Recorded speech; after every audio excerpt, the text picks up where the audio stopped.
She texted, "I can't date an unemployed loser," and dumped me the day I was laid off. She didn't know I had a 200 cows severance package and a better job lined up. 6 weeks later, she saw my new car and texted, "I believe in second chances." My reply destroyed her. I, 32 male, got the call at 10 a.m. on a Thursday.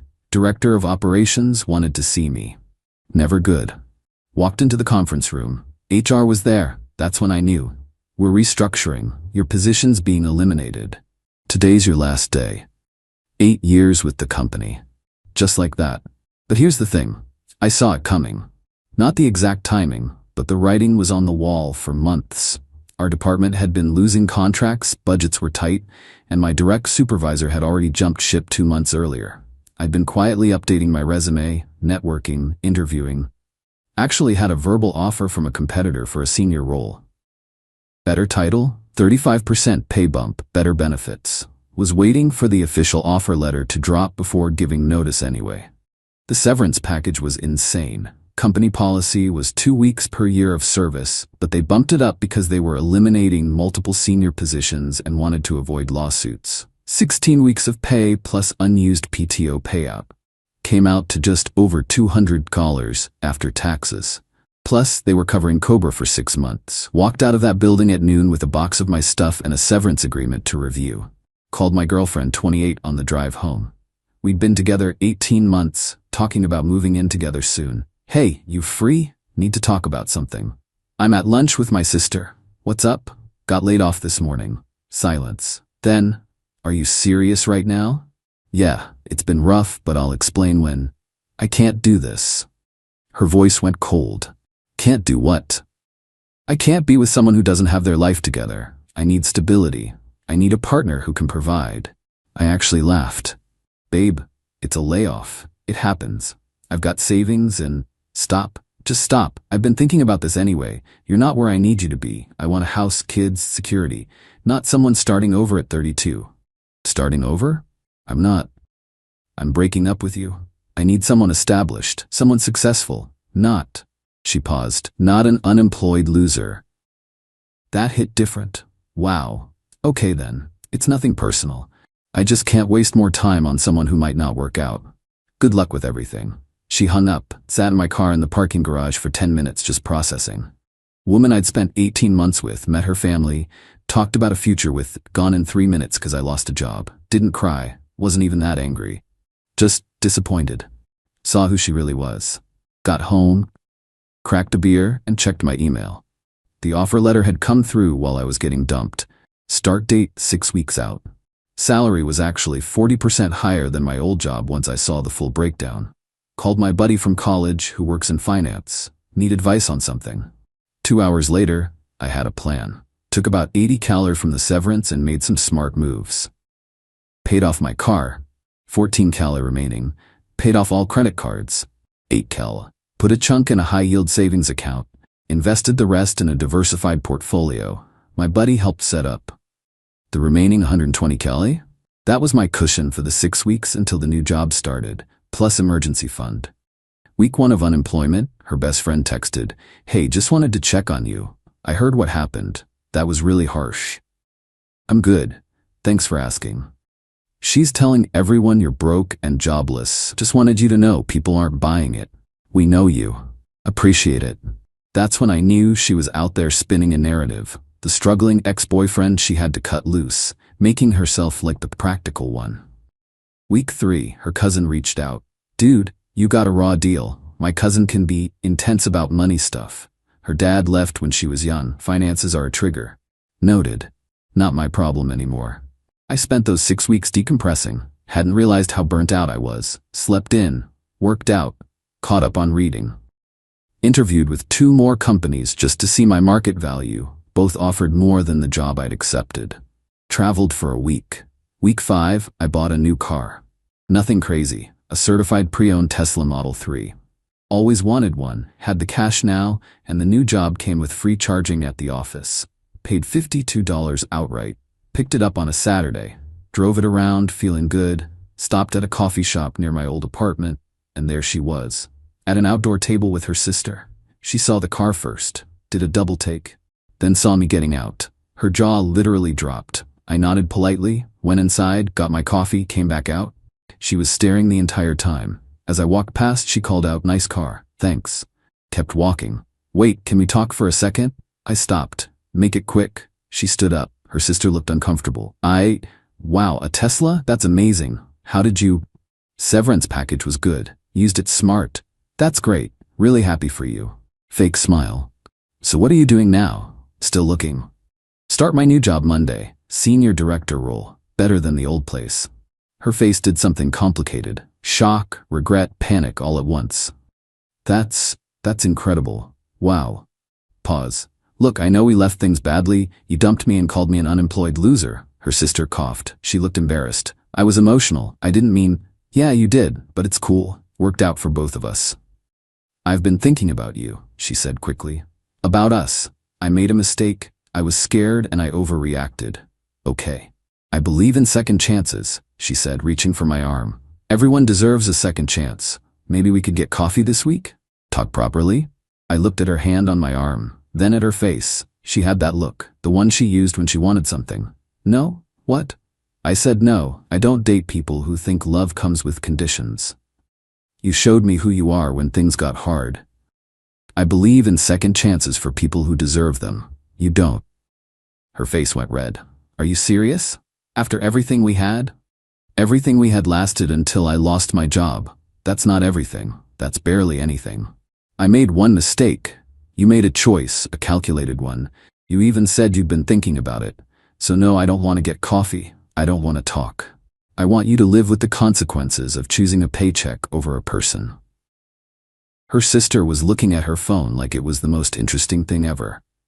You're being cruel, she said. I'm being clear. We're done. Enjoy your coffee.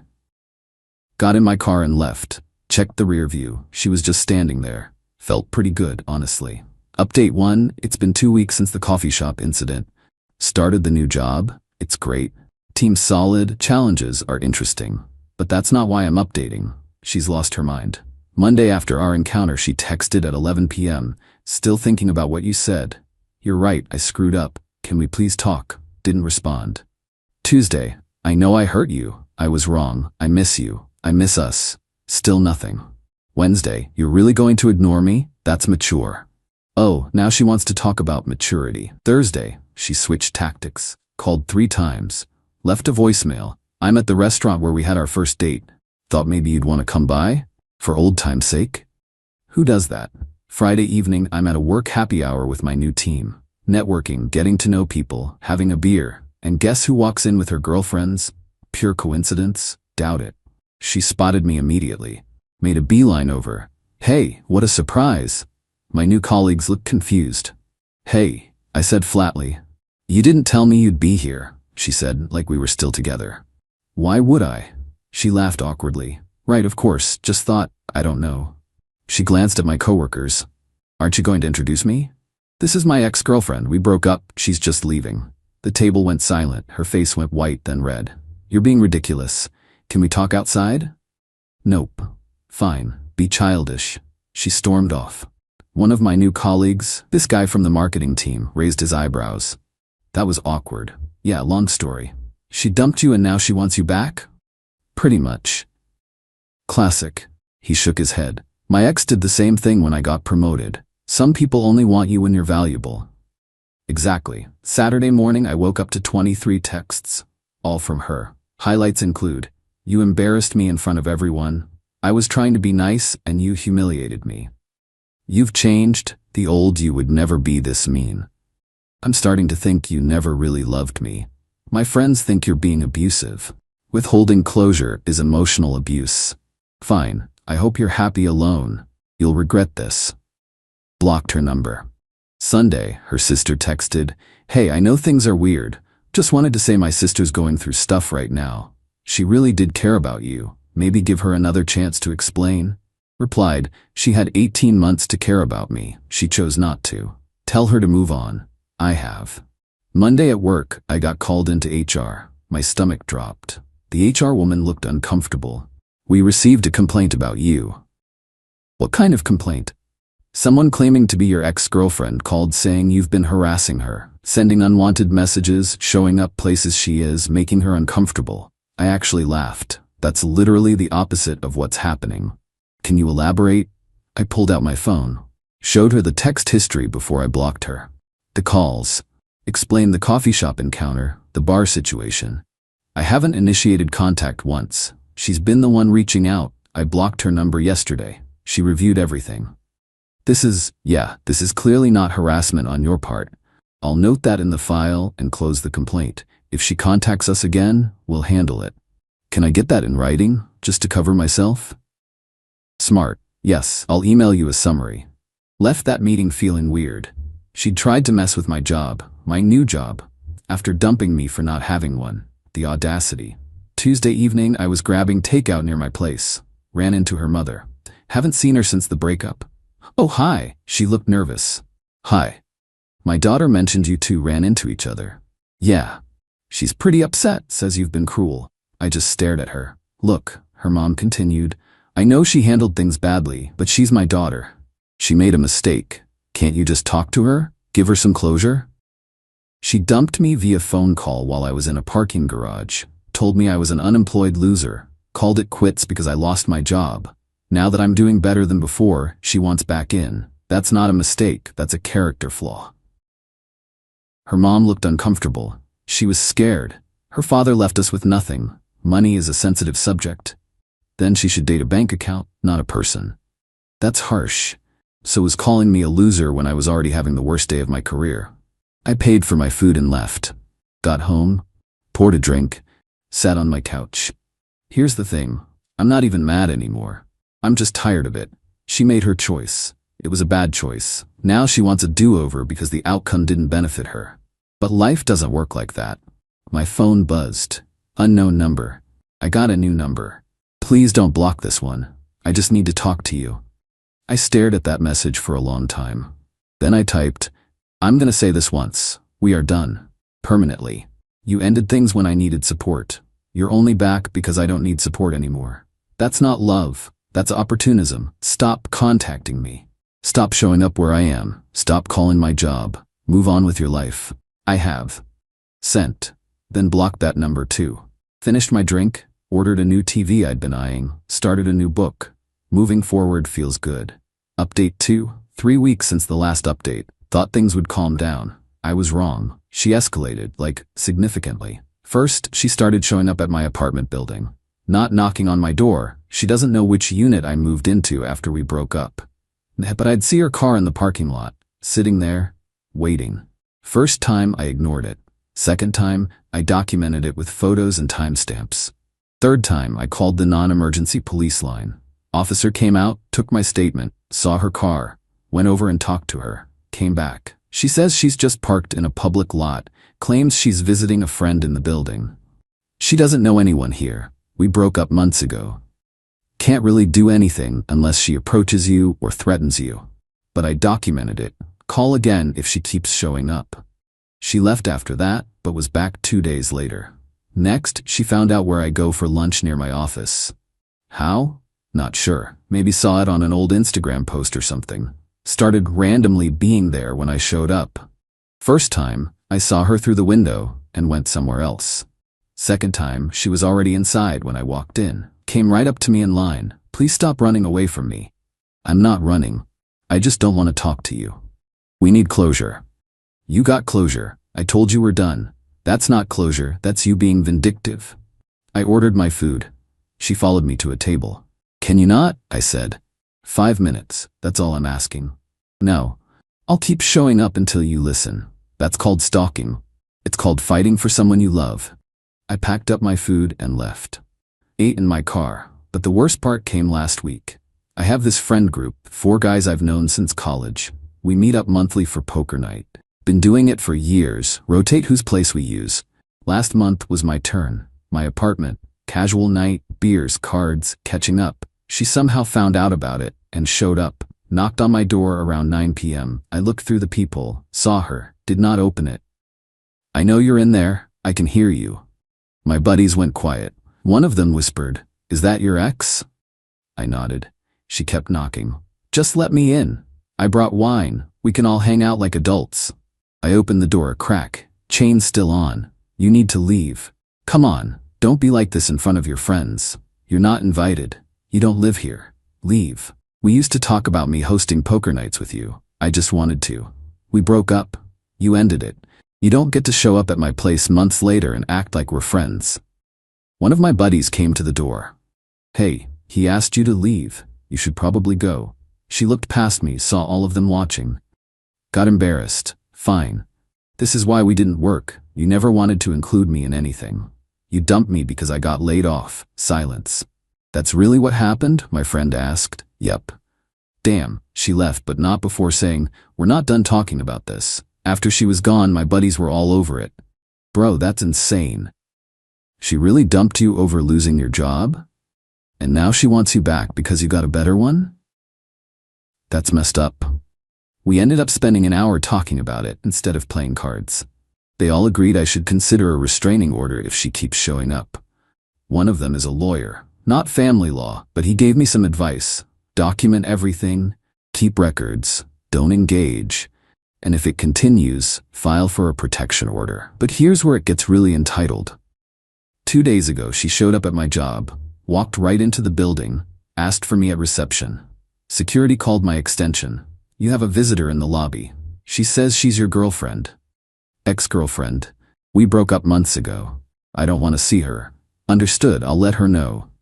5 minutes later, she texted from yet another new number. Really? You had security turn me away? I just wanted to bring you lunch and congratulate you on the new job properly. I forwarded it to HR.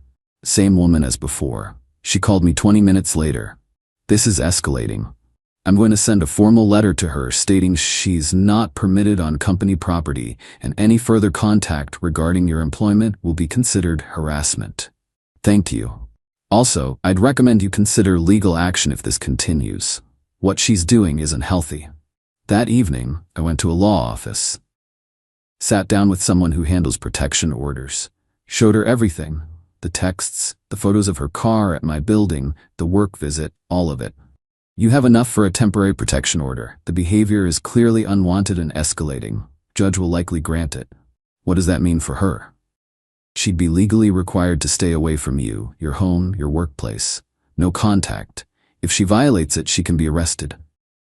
I don't want to ruin her life. You're not. She's doing this to herself. You're just protecting yourself.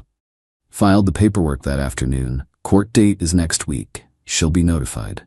Part of me feels bad. Most of me doesn't. I gave her multiple chances to move on. Told her clearly we're done. She won't listen. Got a text last night from her mother. A protection order? Are you serious? My daughter made a mistake and you're treating her like a criminal.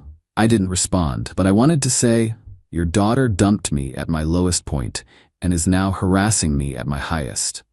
That's not a mistake. That's a pattern. The hearing is in 4 days. My lawyer friend offered to come with me for support. I keep thinking about what she said that day in the parking garage. Unemployed loser.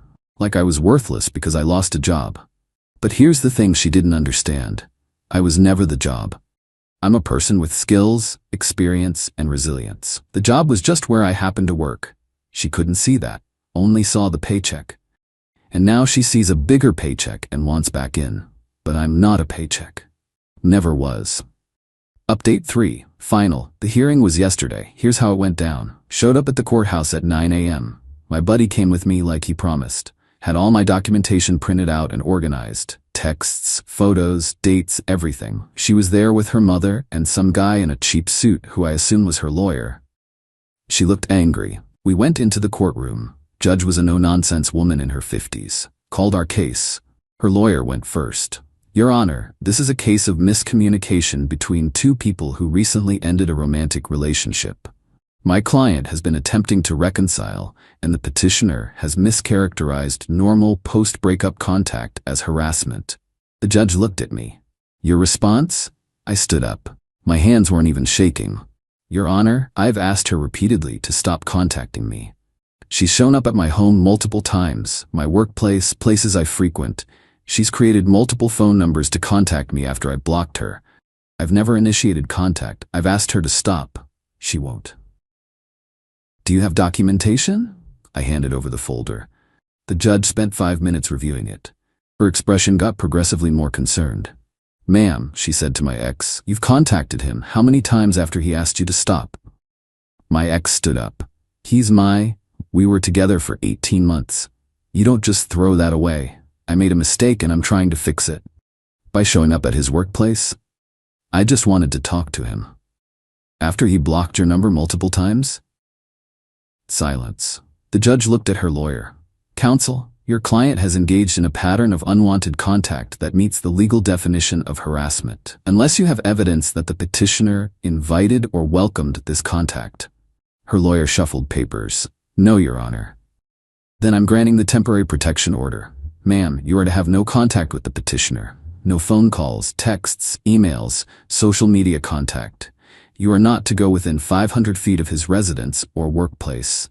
This order is effective immediately and will remain in effect for 1 year, at which point we'll review. Do you understand? My ex's face crumpled. This is insane. I love him. That's not relevant to these proceedings. You're harassing him. It needs to stop. He's doing this to punish me. The judge's expression hardened. Sir, do you feel you're doing this to punish her? No, Your Honor. I'm doing this because I've asked her repeatedly to leave me alone, and she won't respect that boundary. Seems clear to me. The order stands. We left the courtroom. Her mother tried to approach me in the hallway. My buddy stepped between us. You got what you wanted, her mother said. Hope you're happy. I wanted to be left alone. That's it. She loved you. She loved the idea of me when I was successful. When I wasn't, she called me an unemployed loser and dumped me. That's not love. Her mother didn't have a response to that. In the parking lot, my buddy clapped me on the shoulder. You good? Yeah, I'm good. And I was. It felt like closing a door that should have been closed months ago. That was yesterday. Today's been quiet. No texts, no calls, no surprise appearances. Just silence. Went to work, had a normal day. Had lunch at my desk, left on time. Came home to my apartment that she's legally not allowed to come near anymore. Ordered pizza, watched a movie. Texted with someone I met through a friend last week. We're getting coffee this weekend. No pressure, just seeing if there's chemistry. She seems nice, has her own career, her own life. We matched on interests, not on what I could provide. It's refreshing. Here's what I learned from all this. Someone who only wants you when you're winning was never rooting for you in the first place. They were rooting for themselves. Real partnership is about being there when things are hard, not just when they're easy. She failed that test immediately. And honestly, the protection order isn't the revenge. The revenge is that I'm doing better than ever, professionally, financially, emotionally, and she can't be part of it. She thought she was trading up by leaving. Instead, she traded away her last chance with someone who actually cared about her as a person. The Tesla, the new job, the salary bump, that's all nice. But the real win is knowing my worth isn't tied to my employment status. I'm valuable because of who I am, not what I do for a living. She couldn't see that, her loss. To everyone asking if I feel guilty about the protection order, no. I gave her multiple opportunities to respect my boundaries. She chose not to. The legal system exists for situations exactly like this. To the people saying I should have given her another chance, why? So she could dump me again the next time life got complicated? Hard pass. And to the few people saying I'm being cruel, there's nothing cruel about protecting your peace. I don't owe anyone access to my life, especially someone who threw me away when I was down. The best part? My new job is going great. Got positive feedback in my first month review. Boss mentioned potential for promotion to VP level within a year if I keep performing. Making more money than I ever have. Have actual work-life balance. My apartment's exactly how I want it. My car still makes me smile every time I get in it. My savings account is growing, my stress levels are down, and she's legally required to leave me alone. That's not revenge. That's just consequences finally catching up with someone who thought other people were disposable based on their bank statements. She texted me once from a friend's phone the night after the hearing. Just one message. I hope you know you ruined everything we could have had. I didn't respond. But if I had, I would have said, you ruined it the second you called me an unemployed loser. I just refused to let you unruin it when it became convenient for you. Deleted the message. Blocked that number too. Final update, because people keep asking about the coffee date. It went well. Really well. We talked for 3 hours. She's a graphic designer, has her own freelance business. Didn't ask what I make, didn't care about my car. We talked about books, travel, weird hobbies. She collects vintage postcards. I think that's cool.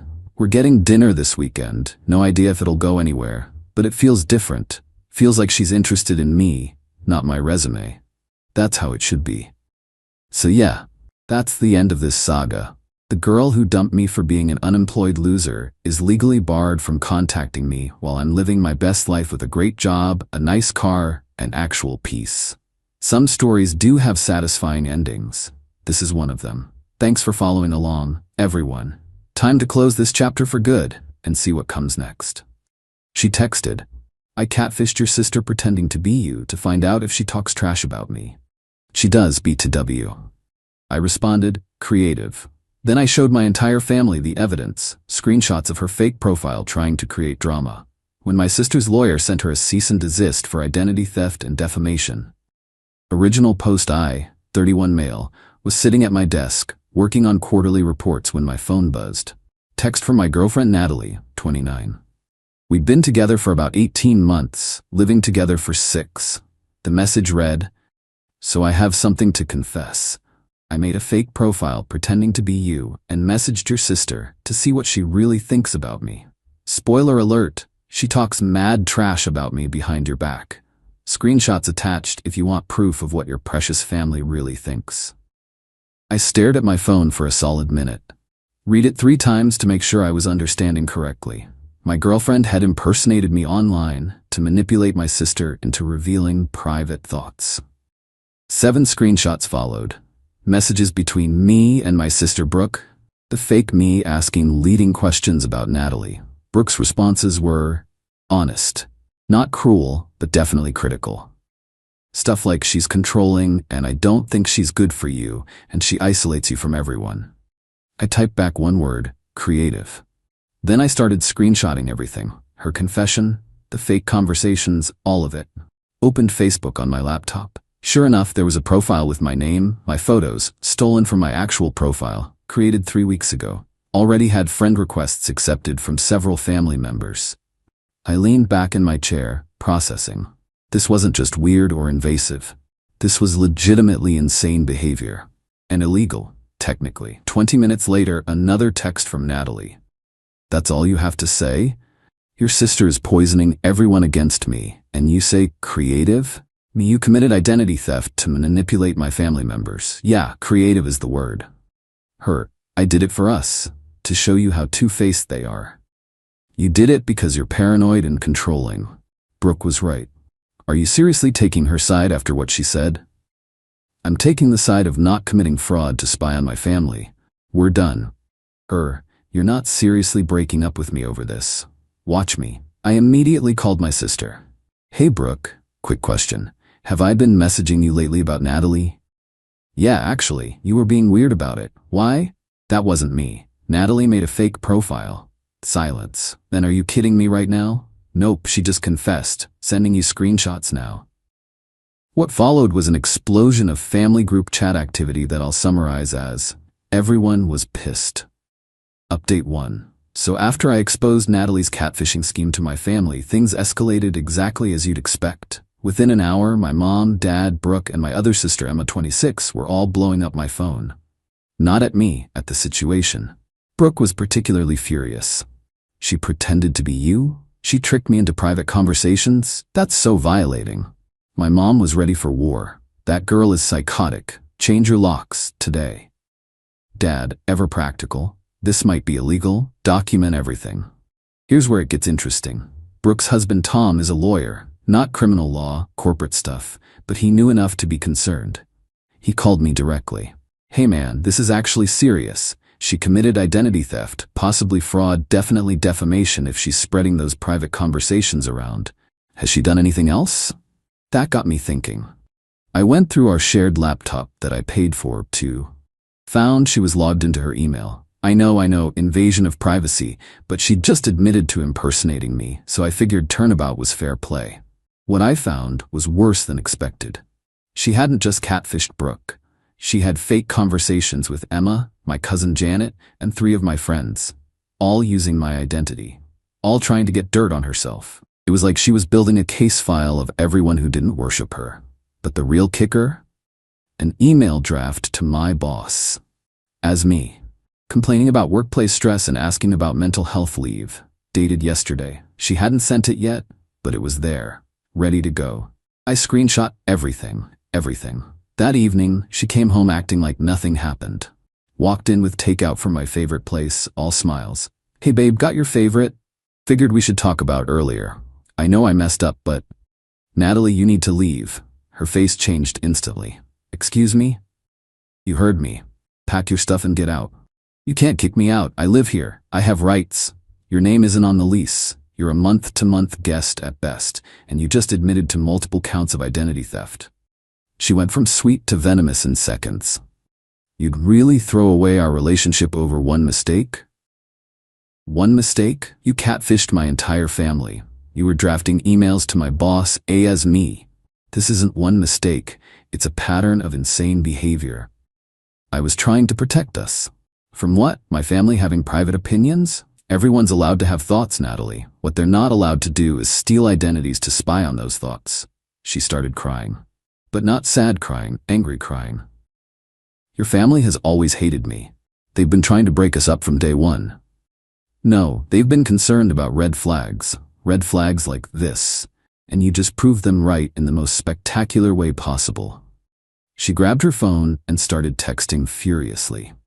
Fine, but I'm not leaving tonight. I have tenant rights. You need to give me 30 days notice. Actually, I said, pulling up my phone, according to the lease agreement you signed as an extended guest, I can revoke your stay with 72 hours notice if you engage in illegal activity or endanger the welfare of other residents. Identity theft counts. She stared at me. You planned this. No, Natalie. You planned this when you decided to catfish my family. I'm just better at reading contracts than you are at covering your tracks. Her phone started ringing. Her mom. She answered on speaker. Mom, he's kicking me out over nothing. What do you mean nothing? Her mom's voice crackled through. I just made a fake profile to see what his family really thought. You what? Her mom's voice went up 3 octaves. Natalie Marie, that's illegal. What is wrong with you? Even her own mom wasn't on her side. Beautiful. Natalie hung up on her and turned back to me. This is ridiculous. I'll stay with Megan tonight, but we're not done talking about this. We're definitely done. You have 72 hours to get your stuff out. I'll be changing the locks Monday morning. She grabbed an overnight bag, throwing things in randomly while muttering under her breath. Words like ungrateful and controlling and psycho family floated around. Before she left, she turned at the door. You're going to regret this. Your family just manipulated you into ruining the best thing in your life. No, I said calmly. You manipulated yourself out of a relationship by being absolutely unhinged. Goodbye, Natalie. She slammed the door. I immediately installed a doorstop security bar I'd bought on my lunch break. Wasn't taking any chances. 10 minutes later, my phone exploded with texts from her friends. Apparently, she was spinning it as me being abusive and controlling, that I was choosing my toxic family over her. Time to play offense. Update 2. The next morning, Saturday, I woke up to 23 text messages, 8 missed calls, and multiple social media notifications. Natalie had gone full scorched earth overnight. First, the social media assault. She'd posted on Facebook, Instagram, and apparently TikTok, according to my cousin, about how I was emotionally abusive and had thrown her into the streets because she caught my family talking badly about her. No mention of the fake profiles, identity theft, or attempted email to my boss. Funny how that works. Her friends were eating it up. Comments ranged from, "Men are trash," to "Sue him for illegal eviction," to "You deserve so much better, queen." But here's where Natalie messed up. She forgot that we had mutual friends who knew both sides. My buddy Derek commented, "Didn't you tell me last week you were thinking about checking his sister's messages somehow?" Natalie deleted his comment within minutes, but I'd already screenshot it. Time for phase 2 of my response. I created a simple Google Drive folder with everything. Her original confession text, screenshots of all the fake profiles, the catfish conversations with my family, the draft email to my boss, Derek's deleted comment, The lease agreement showing she was a guest, not a tenant. I shared it with selective people. My family, close friends, and most importantly, Tom, Brooke's lawyer husband. Tom called me within an hour. Okay, this is worse than I thought. The fake email to your boss could be considered attempted fraud and definitely defamation. The identity theft is a federal crime technically. Brooke wants to pursue this legally. Really? She's furious. Someone violated her trust, used her private thoughts against her, and tried to destroy her relationship with you. She wants consequences. While I was on the phone with Tom, Natalie showed up at the apartment with 3 friends and her brother Rick. I watched them through the doorbell camera as they pounded on the door.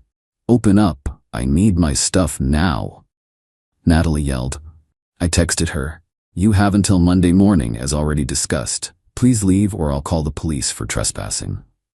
Rick yelled through the door, "You can't keep her stuff hostage. That's theft." I called the police non-emergency line and explained the situation. They sent 2 officers who arrived within 15 minutes. I showed them the documentation through the cracked door, security bars still in place. The female officer looked through everything and nodded. "Ma'am," she said to Natalie, "he's given you 72 hours notice as required by your guest agreement. You need to leave and return at the agreed time." "But he's keeping my property," Natalie protested. "He's allowing you to retrieve it Monday. That's reasonable. If you don't leave now, we'll have to cite you for trespassing." Rick tried to get aggressive. "This is bullsh, sir," the male officer interrupted. "I suggest you escort your sister away from the property, now." They left, but not before Natalie screamed, "You're going to pay for this." The officers gave me their cards and advised me to document any further contact as potential harassment. Sunday was relatively quiet until evening. That's when Natalie made her biggest mistake. She created another fake profile, this time pretending to be my sister Brooke. Started messaging my friends, saying horrible things about me. Stuff like, I had a drinking problem, that I'd borrowed money and never paid it back, that she was worried about my mental health. One problem, she messaged my friend Alex, who was literally sitting next to me watching the game when the messages came through. Dude?" Alex showed me his phone. "Your sister is messaging me some weird stuff about you." I looked at the messages. The account was created that day. Profile picture was pulled from Brooke's Instagram. "That's not Brooke," I said, texting my sister immediately. Brooke confirmed she hadn't messaged anyone. We now had proof Natalie was still creating fake profiles, still committing identity theft, but now she was actively defaming both me and my sister. Tom was notified immediately. His response, "She just made this so much worse for herself." Monday morning arrived. I'd taken the day off work, changed the locks at 8 a.m. sharp with a locksmith present as a witness. At 10 a.m., Natalie showed up with a full moving truck and 6 people. I had 3 friends with me, including Derek, who was filming everything. I stood in the doorway. "You can take your clothes, your personal items, your laptop, and anything you can prove you purchased. Nothing else." "I purchased half of everything," she screamed. "Really? Show me receipts." She couldn't, because she hadn't. I'd paid for almost everything in the apartment. The few things she had bought, some kitchen gadgets, a throw pillow, her PlayStation, I'd already boxed up and placed by the door. Her brother Rick tried to push past me to get to the TV. "She uses this TV, so it's half hers." "No," I said firmly, Derek still filming. "I bought that TV 6 months before she moved in. I have the receipt." It took 2 hours of her trying to claim ownership of everything from my coffee maker to my couch, but eventually she only left with what was actually hers, which filled maybe half the moving truck she'd rented. As she was leaving, she hissed at me. "This isn't over. I'm gonna make your life hell." "Natalie," I said calmly, "you've been committing identity theft. You've been defaming my family. You tried to contact my employer fraudulently. If anyone's life is about to become hell, it's yours." Tuesday morning, Tom sent the cease and desist letter. It was beautiful. 3 pages of legal language essentially saying, stop impersonating the family members, stop defaming them, stop all contact, or face criminal and civil charges. It was sent to her apartment, her work, and her parents' house, where she was now staying according to mutual friends. Wednesday, I got a call from an unknown number. It was Natalie's mom. "Please," she said, Please don't let them prosecute her. She's young and stupid and in love. She's 29, I replied. She's old enough to know that identity theft is a crime. She's getting help. I'm making her see a therapist. That's great. She needs it. But it doesn't undo what she did. What will it take to make this go away? She needs to delete all fake profiles, stop all contact with me and my family, post a public admission and apology for the lies she spread about me, and sign an agreement to never contact any of us again. I'll make sure she does it. By Thursday, Natalie had posted a vague apology. I let my emotions get the best of me in my recent breakup. I said things that weren't true, and I apologized to anyone who was affected. Not exactly what I wanted, but Tom said it was enough of an admission to use against her if she tried anything else. Final update. It's been 3 months since the catfishing incident, and I finally have closure to share. About 2 weeks after the cease and desist letter, Natalie apparently couldn't help herself. She created yet another fake profile, this time pretending to be a potential employer, and reached out to my sister Brooke, who's a graphic designer, about a job opportunity. The plan, apparently, was to waste Brooke's time, get her hopes up, then ghost her. Except Brooke was suspicious from the start.